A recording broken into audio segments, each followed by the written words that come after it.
Good afternoon, everyone. So that was terrifying, right? All of our data is everywhere, and that was scary. I'm going to try to also give you a little bit of scary stuff and then some fun and uplifting things as well.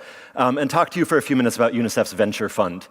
I wanted to first of all introduce the organization. When I started at UNICEF, I knew it was something, it was about kids, and there was a Halloween box in the US that goes around and people collect money, and that was sort of it.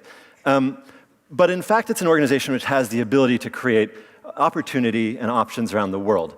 The talk that I'd like to kind of impart to you over the next few minutes is really about the space between huge businesses, the businesses that we're seeing all around us today, these businesses that didn't exist 10 years ago, where you have $100 billion industries, and the needs of 1 billion people.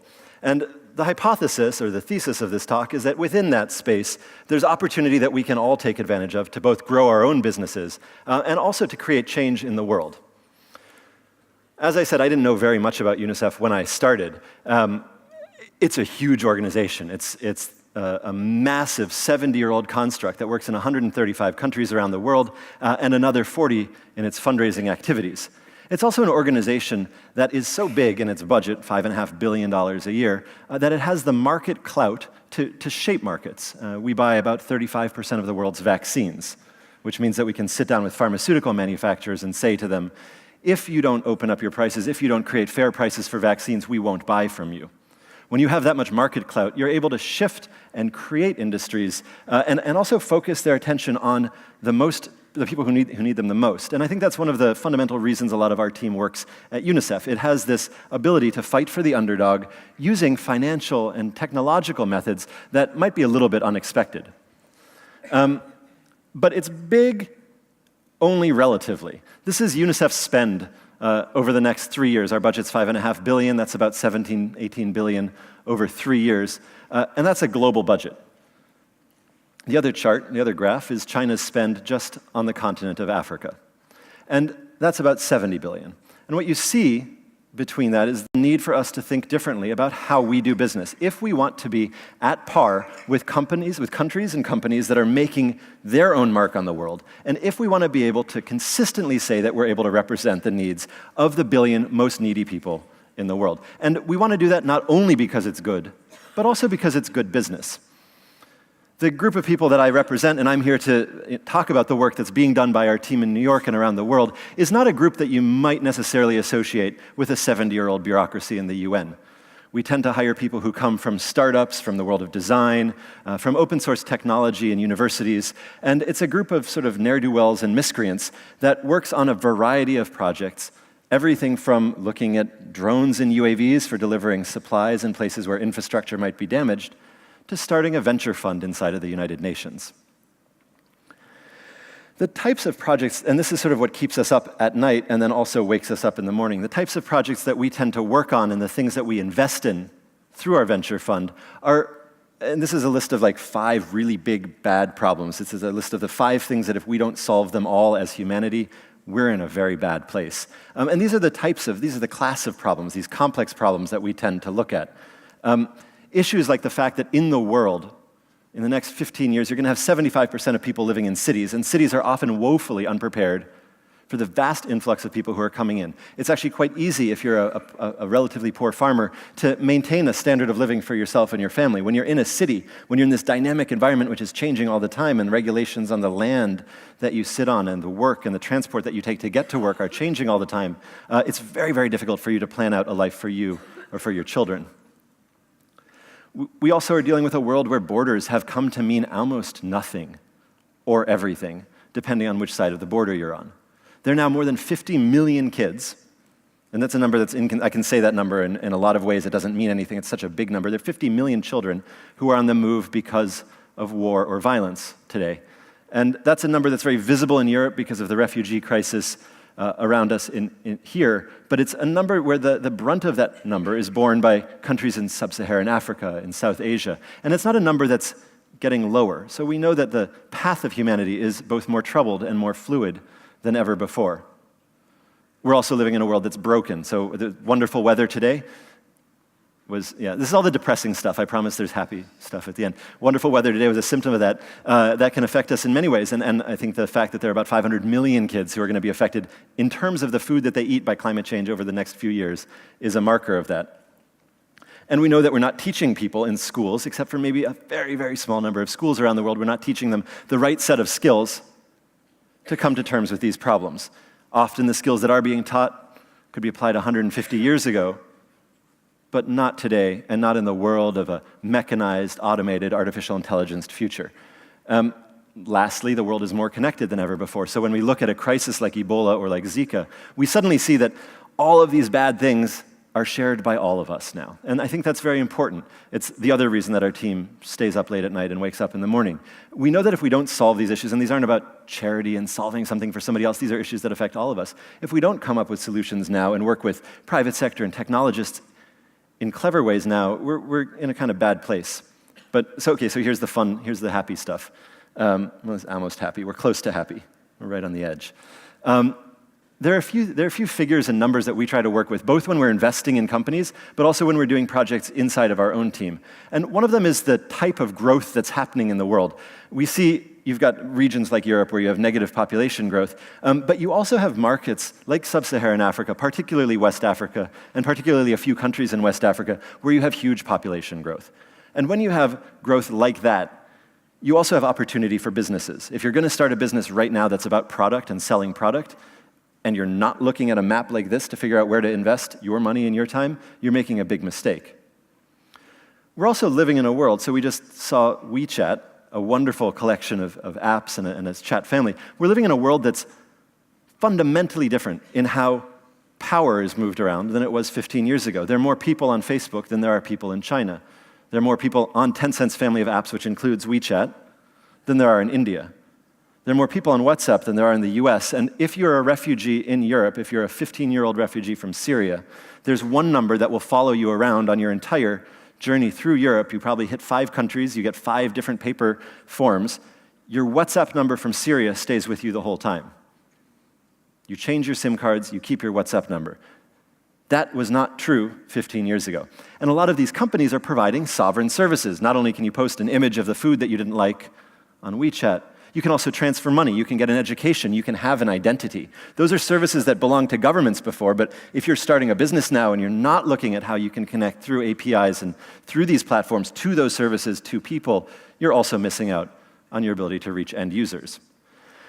Finally, we live in a world of creepy data, right? We just heard that a chat app knows everything about you. It's true. Facebook knows everything about you too. Facebook knows that you're going to break up like 2 weeks before you know you're going to break up. It also knows which shoes you looked at, which is why those shoes follow you around over and over. The line at the bottom, the blue line there, is the sort of structured data that we're used to working with as humanity. It's like, that's what a census is. It's structured data. That's what a survey is. As we know, surveys are really wrong a lot of the time, and I think recent events have shown how wrong a traditional survey can be. The red line is unstructured data. It's the data that's generated by all of these apps and services and connected things that we use. And there's a little full stop mark somewhere over there. It's right around the 40% mark, right to the left of that. That's not an accident. I left that there on purpose. That's the amount of data, including all digital data, that's stored in the Library of Congress in the US, just to give you a sense of scale. And I made that 10 times bigger than it's supposed to be, but you wouldn't have been able to see it otherwise. So we're living in this world, this sea of data and information, in a world of changed sovereignty, and in a world of shifting balances, which makes us think that we should be investing our money differently. And I want to talk about that a little bit.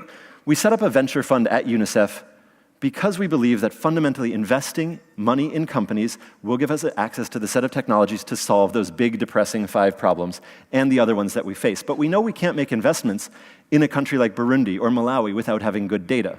Why? This is a health center in Malawi. This is the kind of health records that you have there. This is what the tax office looks like in the US, so, whatever. I had to go from one doctor to another in New York last week for my knee, and I had to take like a file of papers from one doctor to another. So these problems are true pretty much everywhere in the world. There's not a very good API to connect to this information.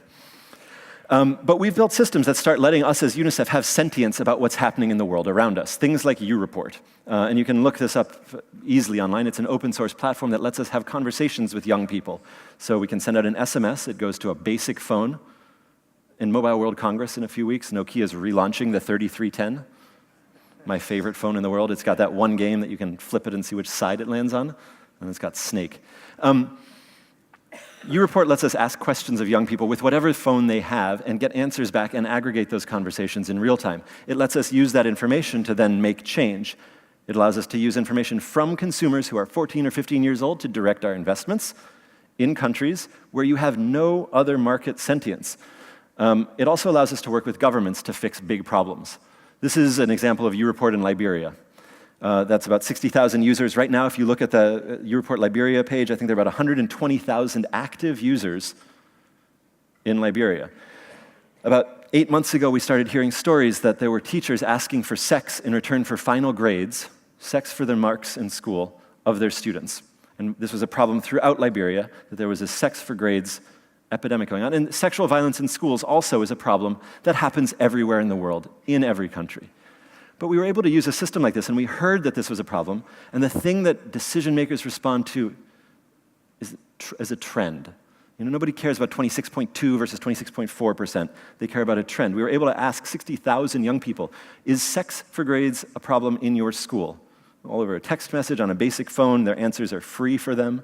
Within 10 minutes, out of 13,000 people who responded, we got 11,000 young people saying yes in Liberia.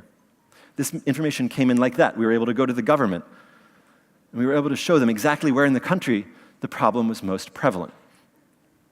When you have access to this type of real-time information, you can make change against that class of problems, those problems that seem so depressing and difficult and impossible, because we don't have the data to capture them. And UReport is an example of the type of platforms that we invest in. The reason we do that is because we fundamentally believe that lack of data in the world leads to lack of symmetry. This is what our stupid little monkey brains believe captures a bunch of humans. This is a country, right? This is a border, the border around people. This is just a construct of this weak thing. If you look at how people actually move, how they interact, they don't follow these types of borders. This is how they interact if you look at their mobile phone records. Same countries as Sierra Leone, but this is communities, these are communities of people defined by who they talk to and how they interact. A contiguous set of colors is one community of people, so people in the purple on the left and the purple up on the top right are working in one city and going to another one for their home. That's a community that doesn't show up on a map. This is how bad the human brain is at understanding complexity. We foolishly think that the borders that were created 100 years ago or 200 years ago somehow define us in relation to these problems. So on the left, you see administrative borders in Liberia, in Sierra Leone. The way that a human community works doesn't fit those. You see ethnic borders that were written in some book about this tribe is here and that tribe is there. Those things don't define us anymore. And what you see on the far right is actual borders. These are communities of people who interact more. And this is very important because communities of people who interact more are consumers who buy together, are people who work together in an epidemic. And they don't stay fixed. People move. I don't know if you guys have noticed that, but we move around a lot. Friday, Saturday, and Sunday. So on Friday, the people in purple are there. On Saturday, they move to a market. On Sunday, they go back home. People move. It's hard to capture in like an atlas or in print the movement and mobility of people. And if you have a disease epidemic and people are moving and that's the one way you can stop the disease, it's really hard to use data from 10 years ago to figure out where to put up your health centers, for example. This is in Sierra Leone during the Ebola epidemic. And our team was there trying to use data to understand how Ebola was moving. Up in the top left, wherever that is, up in that green area, Kafu, you had 14 or 15 cases of Ebola in June. In the blue-purple area, there were none. And we were trying to figure out where are people moving from green, where are they going? Because if you have cases of, people are sick and they're moving, they're going to take the sickness with them. Turns out you can use phone data in aggregate anonymously to figure out where people are moving. And all these people from green were moving to that red area. It's about the size of Temple Bar. I had a joke for that anyway. People are moving there. And specifically, if you look at the data, they're moving to one particular area. And this is maybe like 300 by 500 meters. That's where they're going. And what we saw is that a few weeks later, that's where cases of Ebola came. And that kind of sentience allows us to make decisions much better, much faster, in real time, and more accurately. That's another type of data that we invest in. Finally, I was saying that the census is generally a bad thing. Census in itself is not a bad thing, but the speed at which it works and the cost. This is a slide, don't worry about this. This is just there to make me look smart. Our data scientists made this, and I put it up. So that's that. Census takes a long time and costs a lot of money. This is data that's coming in from Twitter. And what you see is that red line is how people tweet if they're not very employed, if they're not very unemployed. The blue line is how people tweet when they are unemployed. Suddenly, people's behavior on Twitter predicts their employment or shows their employment, points to their employment status. Up on the top, you see how people move when they're employed and not employed. On the left, you have people who are unemployed. They move between a place where they live and a place where they want to get a job. They move between two places. Top right, you've got somebody who's got a great job, and he or she is going to visit their friends and their family. They're moving everywhere. That's their entropy. And if you combine those two pieces of information, how you tweet and how you move, which you can all get from Twitter, you can figure out unemployment at the same level of accuracy as the census. So our data science team did this. It cost them about $3,000 to use this data. It took about 3 days, and they were able to get unemployment in Spain at the same accuracy as the census. And that's incredible. It doesn't take 10 years to come up with that information, but if you're going to start a company for people who are somewhat employed, semi-employed, you can suddenly have the data to figure out where those semi-employed people are. A census doesn't show up gray employment, informal employment, because you go to somebody's house and you say, hey, do you have a job? Oh, yes or no. Are you a drug dealer? No way, right? I'm not a drug dealer. I'm totally not employed. Informal employment does not show up on formal surveys. Here, we were able to show there's about 12% informal employment in Spain. That allows you to target your products better. It allows you to move better. So we created a small fund, it's $11 million, and it looks at investing in technologies that can do the types of things that I've described. I'm going to have an ask for you, which is that we're starting our third round of funding in a few weeks, and we're looking for companies to apply to it. It's a VC fund, it's a venture fund, and it exists within the United Nations. That's a first. It also makes small investments in open source tech stacks. So we look at things like drones and UAVs, or systems that can allow us to pay teachers using smart contracts. Companies that can make money on their own and also are doing good, because who wants to invest in a bad company? It's 2017, and you're like, that company just does mean things. Not a good, I don't want to invest in that personally, I don't want to invest in it professionally. And we try to find, as I said at the beginning, the space between $100 billion industries, which just didn't exist, and the needs of 1 billion people. Data is up in there. Data, machine learning, and artificial intelligence for turning all of the shoes that we've looked at and the people that we're about to break up with into information that can help humanity. That's important. But so are drones and UAVs. We just launched the first drone testing corridor in sub-Saharan Africa. In Malawi, big companies from around the world will be able to bring their new technology, their open source hardware, or their proprietary stuff, and test it in a way where all the research becomes a public good.